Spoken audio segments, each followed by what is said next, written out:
I mean, one of the biggest things is these kids are just training so much earlier. They're so much more advanced at a younger age. The better kids are flying across the country and play in the top 1% more often. So, you play better competition, it pushes you and drives you. And everyone thinks if you get to a number, that means you can go somewhere. Velocity will get you in the door, right? But throwing strikes keeps you in the room. Having a breaking ball keeps you in the room. Being able to compete with the bases loaded and 2 outs in a 1-run game keeps you in the room. Mike Trout is a job. It's probably not your job. There's a good chance. You know what I mean?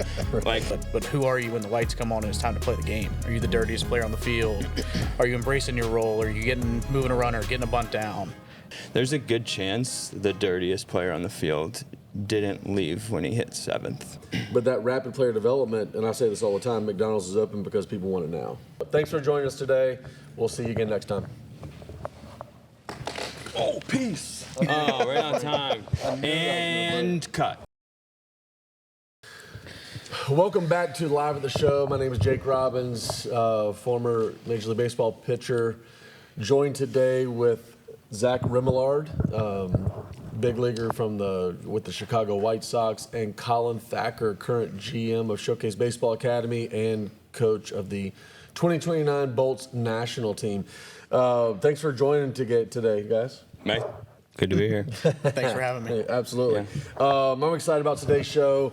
We're going to talk about youth baseball. We're going to talk about college rankings as far as players and teams, and ultimately finalizing the conversation with building the next generation of baseball players that are coming through now that are 8, 9, 10, high school, helping them get to college baseball.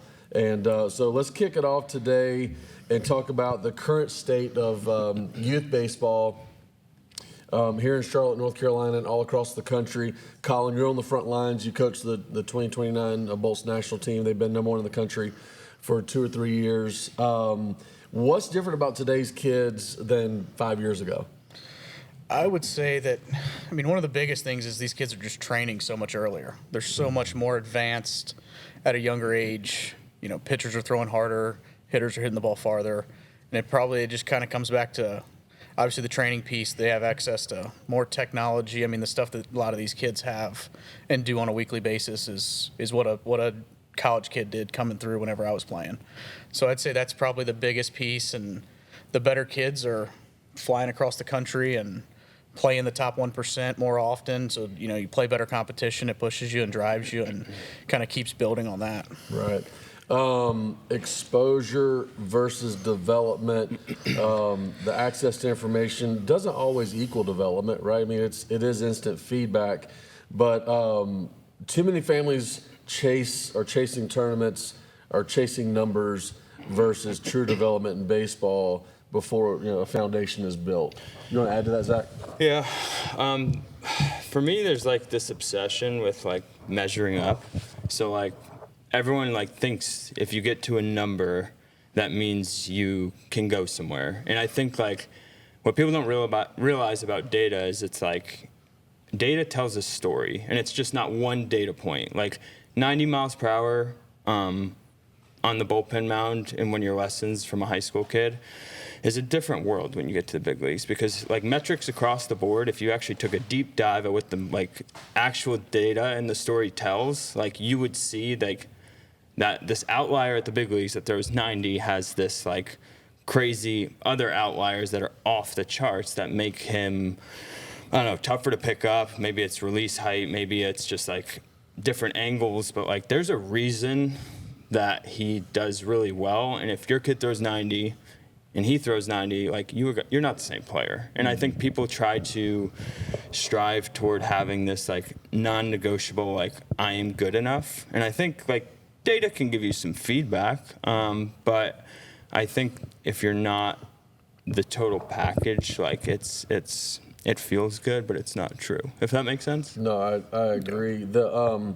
measuring, and we hear it all the time. I throw the ball 90 miles an hour. This guy throws the ball 90 miles an hour, and velocity will get you in the door, right? But throwing strikes keeps you in the room. Having a breaking ball keeps you in the room. Being able to compete with the bases loaded and 2 outs in a 1-run game keeps you in the room. So there's so many other variables outside of the data that matter. Yeah, you're buying yourself opportunities and leash, but like at some point in time, no matter how high of a prospect you are, no matter how good you are, like you perform in the big leagues or you don't stay. No matter if your exit velos are better than everyone else's, you might get an opportunity up there more. And like I said, you have a longer leash of failure and time and experience to figure it out, but like you got to figure it out. You know what I mean? There's a lot of guys who are a lot more talented and a lot more gifted than I am physically that I saw like have shorter careers. You know what I mean? So like there's an element of like reaching your potential and knowing your strengths, because like Mike Trout is a job, like it's probably not your job. Like there's a good chance, you know what I mean? Right. Like if you have to be the janitor, if you have to be a role player, if you have to come off the bench, like be really good at that, because that's a job. And it's like, that's an important part of this game that, like back to Collin's points, like you start chasing numbers and you start seeing these kids like progress earlier, but you lose like the systematic approach to playing baseball. It's a lot of like just power versus power, my best, your best. And it's like when you get down in the lineup, it's like, that's not a game we're looking to play. Like we're trying to set up our guys. We're trying to set guys up to play to their strengths and like minimize their weaknesses, because you have them. Right. I mean, you talk from the big league point of view, but even at the college level, high school level, and even our 10 and 11-year-old coaches, when we sometimes say, hey, this kid can throw the ball 60 miles an hour, they immediately go to, well, can he do it in a game? Can he spin a breaking ball? How is he from the stretch? Can he slide step? Can he hold runners? How is he when in big moments with bases loaded and 2 outs? Like, there's a lot more to playing the game of baseball, the ins and outs, the nuances, than there is just power versus power, like you said. Being able to hit the ball hard, being able to throw the ball fast. And so this game we're never going to get away from it, regardless of how great the technology continues to become. It's a repetition game, and the more you do it, the better you're going to get, right?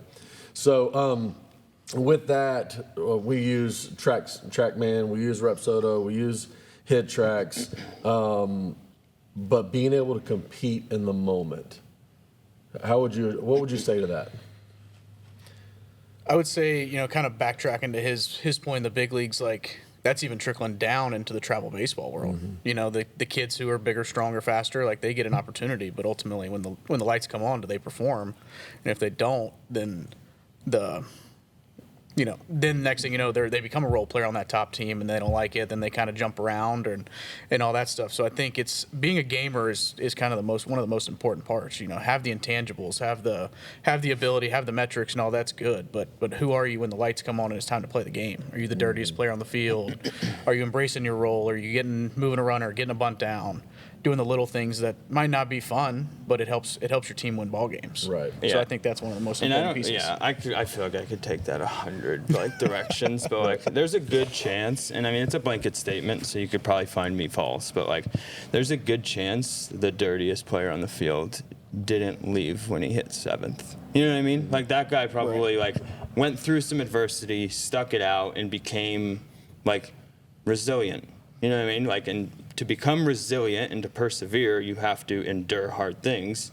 And to your point, like this game is built off of go to the next place where I get the best opportunity now. And it's just like there's a huge component of faith in grinding out and persevering through difficult situations and circumstances. Whether it's a coach that he might not do it the right way, because guess what, he's a human too, just like your parents, just like you. Like we all have some things to work on for sure, but it's like you're gonna gain something from that experience. And I just think that if it's not a super heavily negative long-term impact, sticking things out is a really good thing. And that's a character quality that stands out now more than I've seen in a long time, at the young ages. Mm-hmm. Yeah, my next point was, you led me right into it, was rapid player development, and technology has aided to that. And you got a striker Pence who's 16 years old throwing 101 miles an hour. You got that's crazy. That is totally crazy. You got 8th and 9th graders that are throwing the ball 90 plus already. And a lot of that is chasing numbers versus learning how to pitch or versus learning how to hit. But that rapid player development, and I say this all the time, McDonald's is open because people want it now. If you really knew what was in McDonald's, you probably wouldn't eat it. Yeah, it's readily available and it's delicious, but I don't eat it. So on the record, I don't. So, but this rapid player development and chasing that number and wanting it now, how is it affecting baseball? I think it's affecting kids more than anything because, like, not even in the sense of, like, take away development, take away long-term vision goals. Like, I'm 32. I'm on the cusp of being done playing baseball. I played professional baseball for 10 years, college for 4. Like, I've been playing this game my whole life, and it's like, it was short. So, like, you chasing, like, it constantly puts this, like, these breadcrumbs in front of you of chasing something that you don't have and where you're not. So, like, you miss out on, like, these really cool opportunities to enjoy time with your teammates because, like, guess what? Johnny throws 85 and you throw 81 and he's getting looked at and you're not. And it's like, it's just robbing the joy of the game. And I just think that is a piece that you'll see come full circle. And right now I think it's trending back that way because we're starting to, like, begin to realize that, like, technology is a tool and it's helpful. And to not use it is the wrong stance because, like, it can be very beneficial and helpful to develop athletes, but it's like if it chokes out the fun and it makes you a number on a spreadsheet, like, you take away the love, and baseball is not fun and it's not a game that I want to be a part of. You know what I mean? Right. I read a quote by Tom Brady just last night, and he was talking about, talented guys get beat out by others who are less talented, who are consistent and have discipline to do it every single day. And, Tom Brady wasn't as talented as a Michael Vick or, guys that we see in the league right now, but his consistency and his discipline and commitment to the game was like none other. So the point that I'm making is you might not be 90 plus right now as a 8th or 9th grader, and you may see that other guys are getting more exposure, but when you love the game and you just stay consistent and trust in the plans and the abilities God given you, in the end, it's going to, the pyramid, you can only climb so high. Like, the top is the top. So just keep getting, the cliche 1% better every day. Yep. I want to jump into some college baseball rankings, some of the players that we want to highlight. We've seen Jacob Duden at Showcase Baseball Academy this past winter throwing some bullpens. Some other guys that are 94, 95, Max Luzaraga from Dallas Baptist. Do you guys like watching college baseball better than Major League Baseball? What's your take on that? I feel like for a while I did, and I didn't mean to steal it again, but I feel like for a while I did, and then I don't know. I go back and forth. I think, like, when I was closer to college, I do watch both. Go Shants. I watch Coastal all the time. Schnall. Shout out to Schnall. I know you're watching. No, he's not. But I really do. That's one option. Yeah. Yes. All right. And roll the tape. But I do like watching college baseball, like the talent and the game. College holds on to the traditional game more than any other level I've seen. It does. We're there again. In youth baseball, looks more like pro baseball. And I think that college baseball looks more like traditional baseball. So it's like, I love that component of it. I mean, my one struggle with college baseball is and it's not their fault, but there's a lot of testosterone flying around.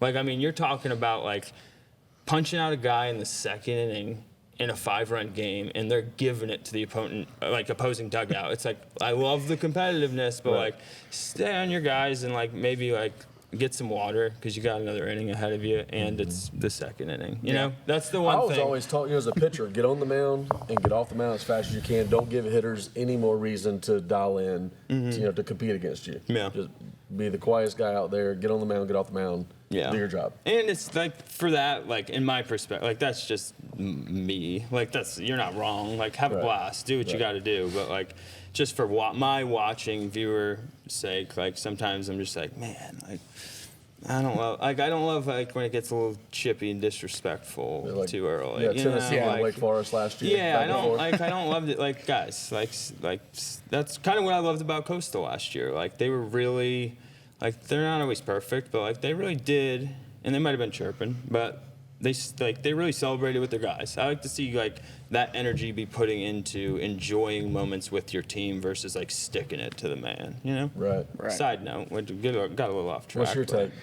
I think, I'm kind of in line with him. Like, I think it kind of gets back to the pure form of baseball that, I grew up watching, you grew up playing. You calling me old? Yeah, a little bit. No, but it's, they're out there playing for each other more so because they're with those 35 guys, and in theory they're there for 4 years. Obviously, with transfer portal and NIL stuff, it's different every year, but. They're really pulling for each other and embracing roles for some guys like Zach's talked about. The reliever that's throwing in the 7th, but feels like he wants to throw in the 8th or 9th, but he goes out there and does his job and wants to make the team better in the short term. And he has visions of obviously growing in that role and that stuff. So I think it's more of the pure form that we're used to growing up than even down into the youth and obviously pro ball. I feel like we were right on the fringe too. Like it started changing a lot. Yeah. Obviously with the NIL stuff, there was still a lot of old school baseball happening in 2016, which seems more recent than it sounds because it's 10 years ago. But at least like when we played, when we played, guys wore helmets, and there's no way guys wore helmets when you played. They're leather. Yeah, leather, chin straps. I don't even know what happened. So money always affects every industry, right?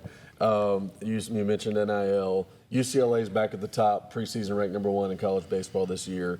They've spent some NIL money bringing guys in.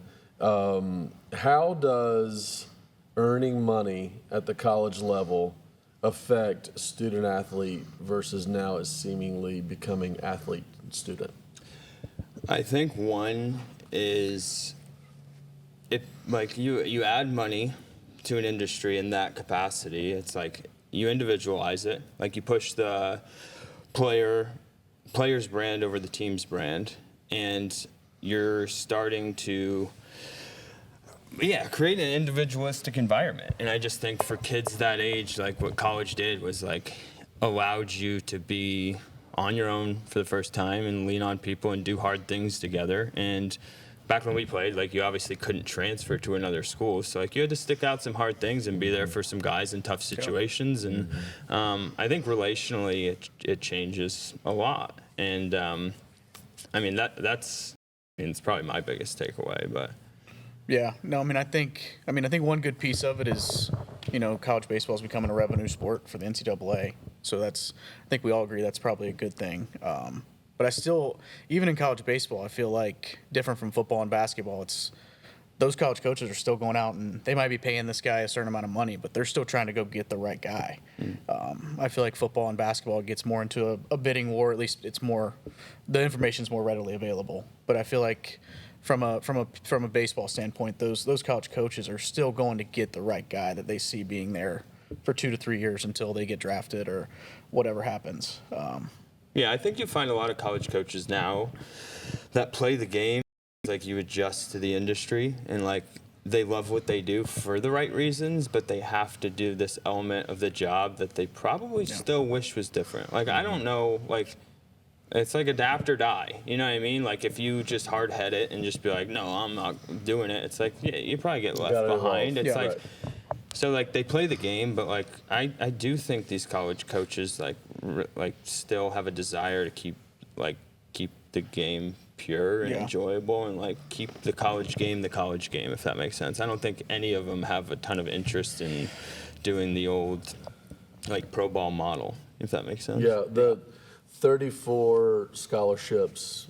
Not everybody's going that route, but they have the ability to do so. Kids being able to transfer year to year without sitting. It's free agency's moved into college baseball, and free agency's always been around in travel baseball, right, and in the big leagues. But it's moved into college baseball, and it's definitely affected it. You're going to have to evolve, but more times than not, in my experience over the last couple of years, college coaches there, when they're there to see a kid, they already like his ability on the field. They're trying to figure out character, trying to figure out how he talks to teammates and coaches, and how he carries himself. Those things are important. Yeah, more than not, because they can't miss on kids. They have to be right. And so they're there because they like the ability, but they're trying to measure and evaluate the intangibles as well.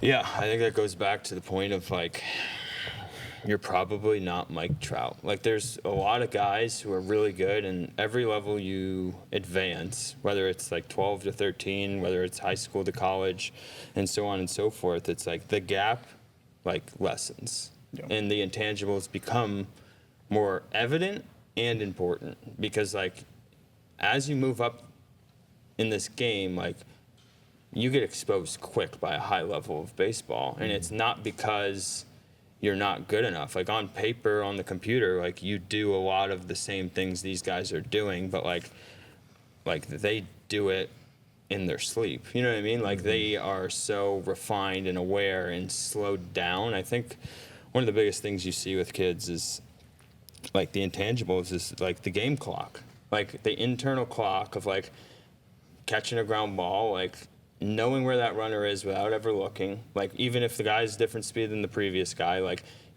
feeling out the game, knowing when you can go second to third when a ball's hitting the gap, and knowing when you can't, because it's not just like hitting decisions, it's not a calculated thing. Like when I say yes to a fastball in zone, my yes is tied to a warm feeling of conviction. Does that make sense? And I go based off like this feeling of conviction by association. It's like kind of the same thing in that route.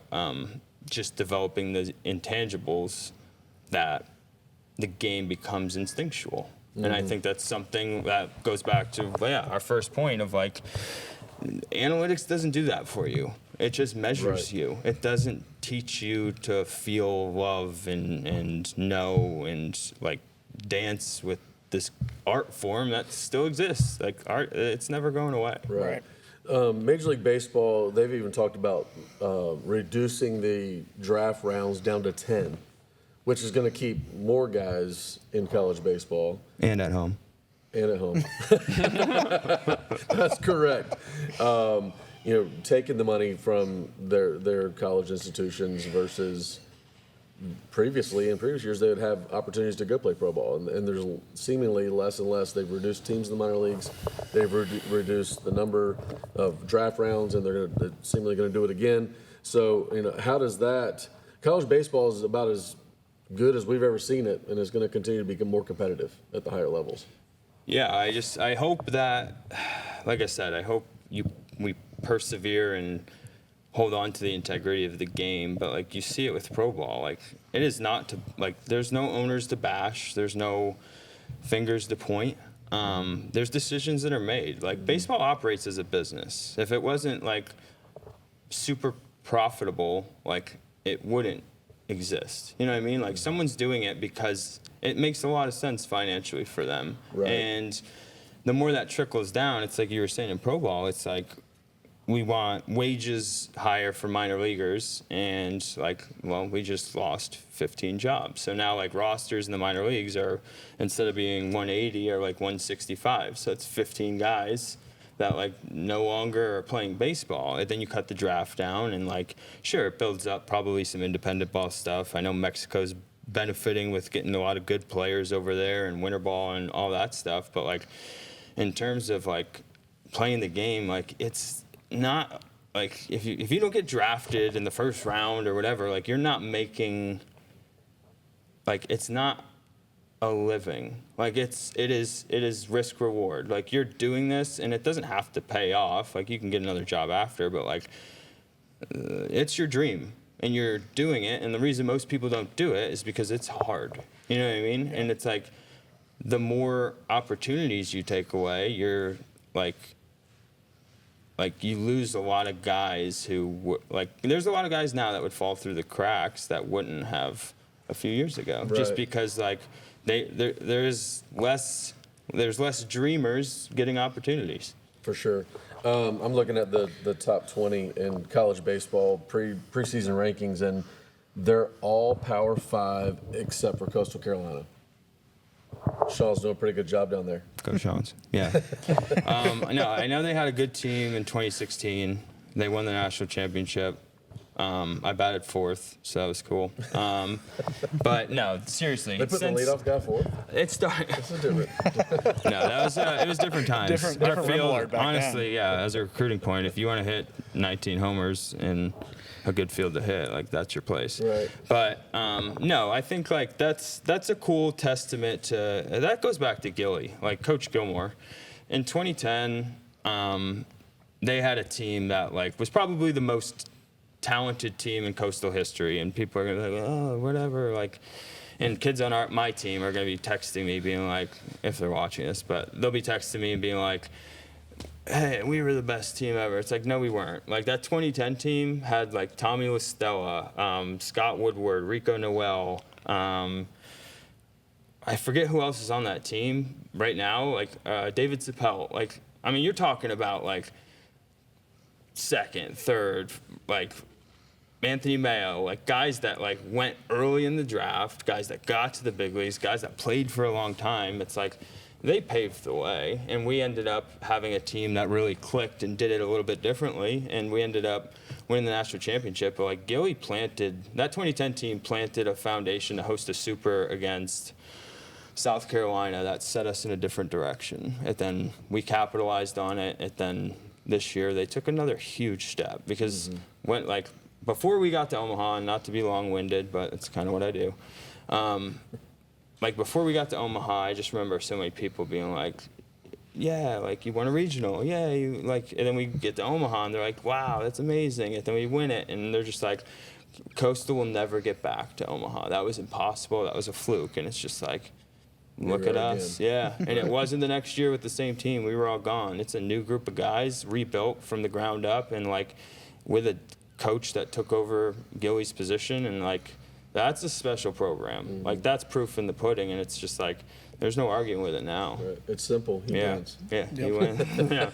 win. That's our quote for the week. So. I want to go back to talking about data versus development and being able to grind and really compete on the field. I was surprised in one train of thought, but also happy to see a guy like Yamamoto come back a day later after throwing 6 2/3 and pitched again to win a World Series. And I want to combine that with Mike Morrison, who's a buddy of ours, coach at Alabama now, who did something similar in y'all's run in your Coastal back in 2016. Like, wanting the ball no matter what. Obviously, Yamamoto wasn't 100% the second time. And Mike wasn't 100% the second and third time every time he grabbed the ball. But you knew those guys wanted the ball to help the team win all the time. I thought it was pretty cool what Yamamoto did this past season. Yeah, I think you don't get that from guys like at that level, especially with that much invested in them, and because like they can say no, they can protect themselves, and like they do have like a longevity aspect. But like Mike Morrison was a guy that's just like to your point, like it's a different generation. Like for him, it was like like pro ball, the big leagues, like. It was now. Like, this is what he wanted to do, and he was willing to, like, lay his life down to do whatever it took for us to, like, to carry us through. And he wanted to be that guy. And I think that, like, it all starts to connect with all of our conversations. It's like, that guy went through a lot of adversity in his life, and he persevered and was resilient and struggled and had a really tough upbringing in a lot of ways. And you get character like that from a guy who was, I don't know, 88 to 93 with a outlier curveball, who could really pitch and really compete. Like that guy, like was fueled on conviction. He believed that guy was going to miss every pitch, and you can speak to being in the conference, but like those are guys that you're not like they don't get offers from Power 5 conferences, and they show up at Coastal and they create a career for themselves by like knowing who they are and knowing what they're good at, and like he'll throw 15 curveballs in a row. He's not there for the scouts. He's there for the win. Right. Did you ever hit against Mike? I did. I don't really remember any at bats. Probably double. I mean, that's That led the nation in doubles. The only like vivid memory I have of playing Zach and them at Coastal that year was we were in the conference tournament. I think we were down 1, so Ty and Run was on second. I was on deck. Our freshman All-American Justin Coons was in the box. I think Mike got ahead of him with a heater, 0-1, spun him the breaking ball. He missed it by 3 feet. And everybody in the ballpark knew it was coming again.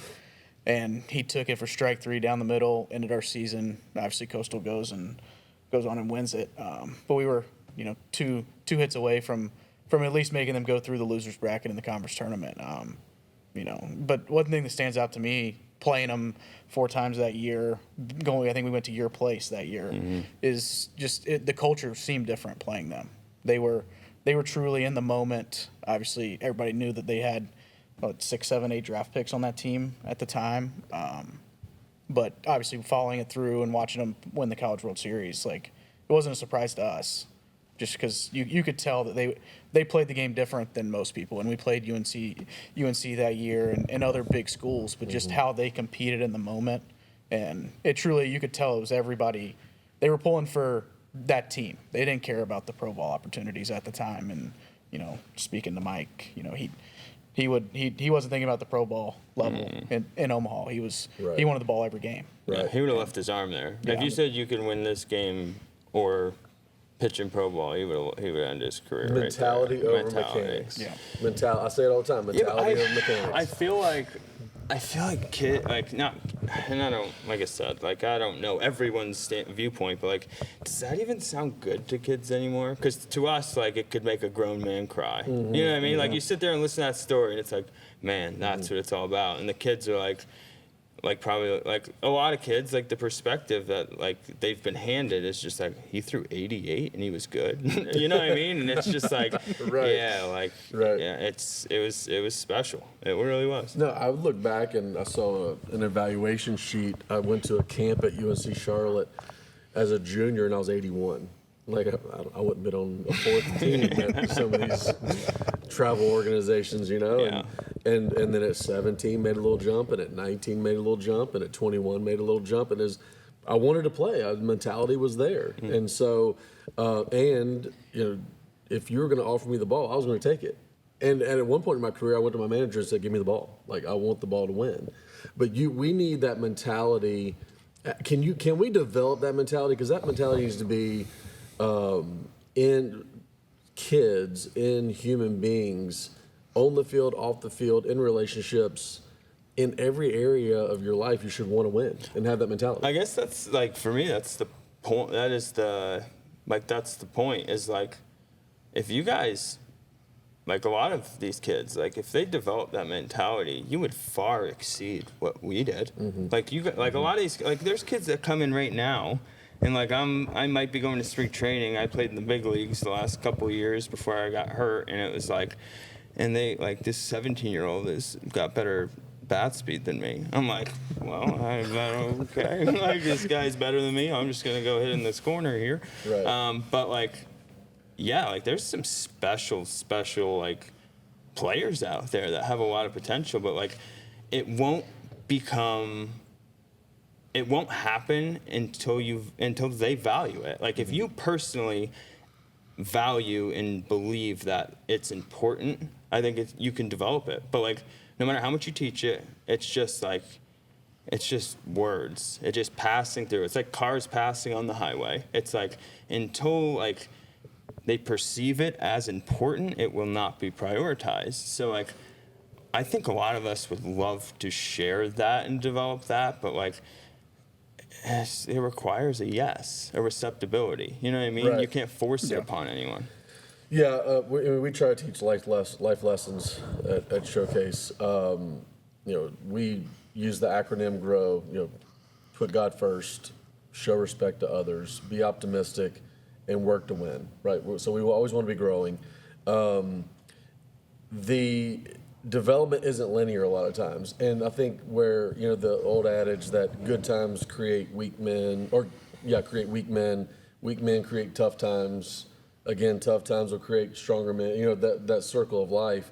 And I think currently, right now, in a lot of situations, we're not allowing our kids the opportunity to fail so that they can grow, right, from that and become resilient. And because kids are so resilient, they'll fight their way out of situations unless you don't allow them to, right? So as a parent myself, and I look in the mirror often, am I giving my kids an opportunity to grow versus, you know, pulling out my lawnmower and cutting the path for them? I see. I don't. You got something? No, No. You just said something that like struck a chord with me. It's like I do believe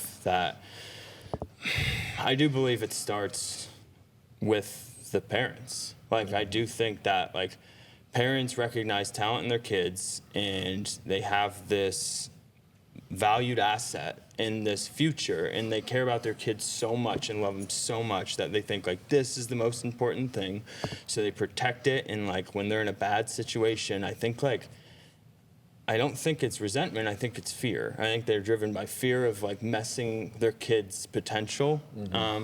So they're very reactive and afraid to take a stand. And for me, it's like if you act in conviction and take a stand for character, and your kid has the ability, like you're doing something incredible for him and setting him up for success, more so than paving the way and responding in fear and just trying to create like a comfortable, to your point, like pleasant environment that's never interrupted. Right. So it's faith over fear, but that's kind of how I see where you had a we dad began. who allowed you to fail, and Coach Foy, Yeah. who I coached with and you played for. Talk about some of those experiences. They didn't hold your hand through the Right. And I think it all goes back to culture for me. Put yourself around the right people who are gonna teach it the right way, whether it's how to fail or how to win. To me, we win a lot here, but I feel like our coaches from the top down, for the most part, have the right. Trying to think of the right word, like the right mindset and how it's supposed to look. Even we might lose a close game 3-2, but like I tell all my guys, like you look them in the eye and shake their hand. Like, yeah, be upset, all that stuff. You might not like them, but they beat you today. Like, do things the right way, and that's important. For me personally, because that's Coach Foy coached me from the time I was 7 years old, and that's how we took approach to every game, whether it was an 8U game in the middle of nowhere in Wilmington, and all the way up through high school, and playing for Jake here. It just the little stuff like that. It goes back to the character, and we're building more than just baseball players here. We really are. Most of the kids we deal with aren't going to make the big leagues. They're gonna be leaders. They're gonna be doctors. They're gonna be lawyers. They might be the car salesman, but they need to have character and integrity in everything they do. Right. I like to talk about, successful people, or the most successful people, see things from a 30,000-foot view. Most people see things from their own point of view in conversations or in situations. And kind of the tier in between that is they're able to see their point of view and the person they're talking with or relating to. They can maybe see their point of view, but if you can like step up out of it, see the big picture, see the whole picture, you can make some more wise decisions. You can see the whole. It's a marathon. It's not a sprint. It's not right now. It's like Stole the words out of my mouth. Right. Marathon. Allow your kid to fail. They'll work through it because the kids really are resilient. So, in your mind, what does success look like for a young player today?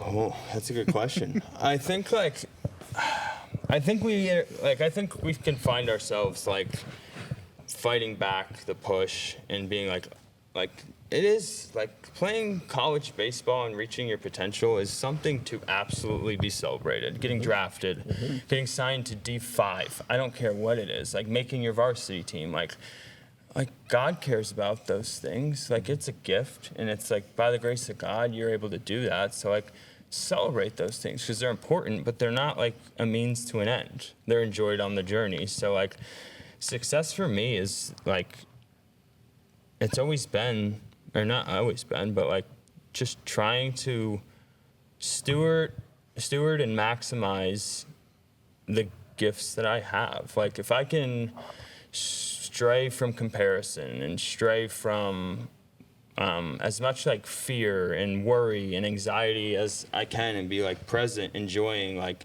there's some games I played in Mexico recently when I came back from Tommy John that I was like, my main goal was like, there were games I went 0 for 4 and I was like, that was awesome. Like I didn't like leave the present the whole time. And then there were games where I went 1 for 3 and it's like great for the stat sheet, sure, but like I was distracted a lot. So like for me, like my measure of success became like immersion in the moment. And I don't know if that's pretty deep for a kid, but like in terms of just like if you can enjoy being at the ballpark and you can pour into your friends, like if you can notice your teammate on the end of the bench who's upset after you just hit a home run, like that's pretty cool because that's really different. Right. Yeah. Being there for the guy next to you. Yeah. Yeah. I mean, I think like success for me, it's like he said, living in the moment. I want to be a good mentor for my guys. Like I have a group of really talented guys. I think our culture is really good, making them understand the importance of the little things. Like being ranked this high is great and all, but like let's be good teammates. Let's be good people. Let's be good fathers. That's just to me. That's the key to what we're doing. And a lot of my guys will probably go on to play college baseball and probably some pro ball. But what kind of people do they turn into after? Do they feel like they can always reach out to me if they ever need anything? Whether it's baseball or not. Yeah. So that's one reason why I do what I do. Yeah, That's awesome. Preparing kids for life. Baseball, it can be a classroom, really a life room, Yeah. right? And there's so many great, valuable lessons you can learn from the game because you're going to fail a lot, right? You're going to fail all the time. You're gonna Literally fail a lot. all the time. And you want to be the guy that pats the kid on the back or the butt and go get him, because when you do that, when you're that guy, then you're going to have 15, 16, 17 other guys doing that for you when you're down. Ultimately, if kids leave more confident, they leave this place more disciplined and prepared for what's next in their life. As y'all mentioned before, they're gonna eventually the uniform's coming off. They're gonna have to be, find a job, be a good employee, be a good manager, be a good husband, be a good father, and those things are really important in this life. But I think that kind of wraps up what I want to talk about today.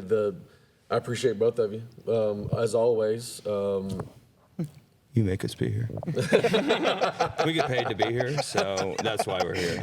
Thank you for having us. Yeah, appreciate you having us. So again, thanks to everyone for joining in and listening to us ramble today. The parents, coaches, players, remember the game, it's evolving fast. A lot of changes. We do have to evolve as coaches, and we have to evolve as players, but ultimately the game's going to stay a repetition game. You need to approach everything in life with consistency and discipline, and trust the Lord in the abilities He's given you. That's what I would leave us with. Amen. I also side thought, like, if you guys want to hear anything, like, can you catch us in the facility? Like, we'd love to talk about it and cover it. Yeah. So, like, I'm really interested in what people take away from this in these conversations and just covering what's near and dear to, like, our people's heart. So, like, that's just crossed my mind. But, I think that's something that would be cool. And I've really appreciated this. It gives me a place to, save money on some therapy and just spill it on a podcast. I mean, it's biblical. No greater love is there than a man would lay his life down for another, and that's ultimately what we're here for, is to be here for the next person, to help them grow, and because if you're not giving, you're not living. So thanks for joining us today. We'll see you again next time. Oh, peace. Oh, right on time. And cut.